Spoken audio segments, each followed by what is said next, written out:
I was born here. My parents, they came over from Devonshire, aiming for the Americas, but their ship foundered before it could reach mainland, and so they did their best to make a life for themselves here. As you know, that weren't ever going to be easy, but then I came along, and I think that brightened them a bit. Well, I fell in with a clever chap. He was called Natty Lumley, and he was a man with a rare talent for mechanisms. Oh, we made a living as mudlarks, searching the coves and the beaches for anything of interest that might have washed ashore. Didn't do too bad at either. What we found, we could either sell direct, or we'd make into something else, something useful or pretty, something that might get us a meal as you'd expect. It's a hard way of living, particularly here, with the things in the water. Won't make a grab for you. But we kept our eyes on each other, and we muddled along nice. About a fortnight ago, Natty disappeared. He had talked about having a look around the other parts of the island, and so off he went. He came back a few days later with a haul of beautiful metal goods. I hadn't ever seen anything quite so grand. Pocket watches and fancy knives and forks, all silver and gold and shiny. He was so excited, he told me he had ventured inland and come across this marsh. Huge it was, and there were things glittering in the water, and he managed to get some of them, but he could see that there were lots more, which he couldn't reach, so he headed back into town, all the while thinking and planning, and by the time he got home, he had designed the thing you saw when you came in. 2 sets, one for himself, and one for me. What is it? Articulated stilts. 4 per man, 2 strapped to your legs, 2 to your arms. They're hinged and sprung so that they act like real legs and arms. On the right arm's a claw, and when the lever is pressed, the claw shuts. The arm springs so that you can see what you got. Another lever then deposited whatever it is in the basket slung beneath you. It took a while to get used to walking around like an insect, but it worked a treat. We're going out into the marshes.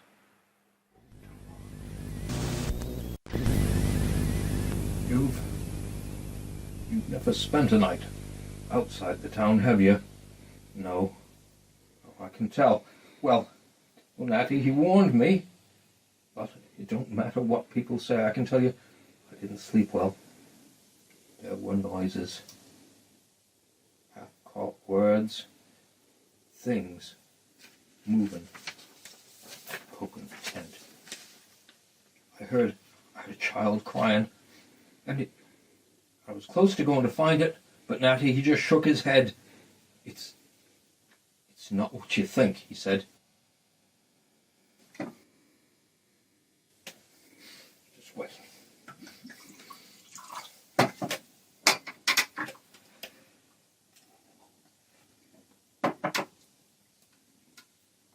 So morning came, and we journeyed on, reaching the marsh. Around midday we strapped ourselves into the machines, and we ventured into the mud, and it sucked at our feet, sucked the feet out of our stilts, but they worked well. If I was careful, I could feel around in the water for things, and use the claw to haul out whatever I found in the marsh. It didn't take long to finish and fill the baskets we had, and I thought we lived my salad days from this point on, I can tell you. Jewelry and golden brooches and silver plates, all perfect.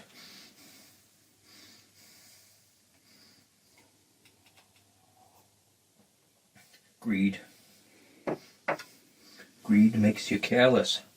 We had decided to do one last scavenge before settling in for the night, but this time we would split up a bit and cover more ground.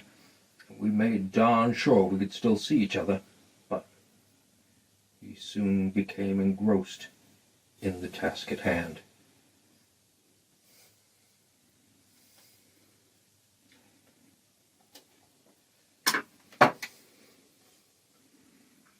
I didn't notice the fog come in. I shouted for him, and he shouted back. And I went in his direction, calling, and he shouted back, repeating my name regardless of what I said to him. Just saying my name over and over. And I saw him through the fog, gangly, like a spider with his long legs and arms swaying gently. I tell you, I was pleased to see him, and I went as fast as the machine let me.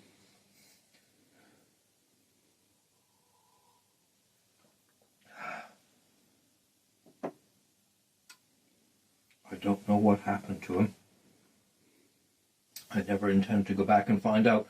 By the time I got to him, he had changed. His hair, which I always kept cropped short, very short, was long and wet. And when he turned his face to me, well, I damn near cried out. His skin was almost pure white, and his eyes, well, they'd gone. And all there was two dark holes in his mouth hung open like a sack. And I'm sure he were blind, but he kept saying my name in a sort of shouted whisper. His mouth never moved, and his head kept swaying back and forth like he was looking for me. And then he screamed, and it was him what screamed, and I have never heard such pain and fear in all my life. I turned and ran. I kept going as fast as I could, away from the thing that was my friend.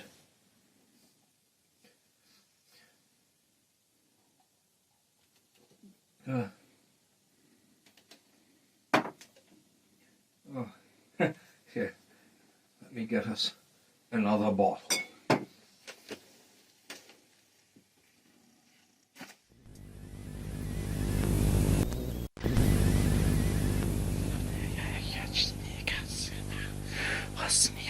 I hear him calling me. He whispers my name, and I hear the quiet clank of his legs when the house is dark, and he's in pain, and he blames me. He blames me for leaving him. I can hear him calling now, and it is getting so that I can't resist. Soon, we'll pull the stilts on again. I will go out into the marsh to join him.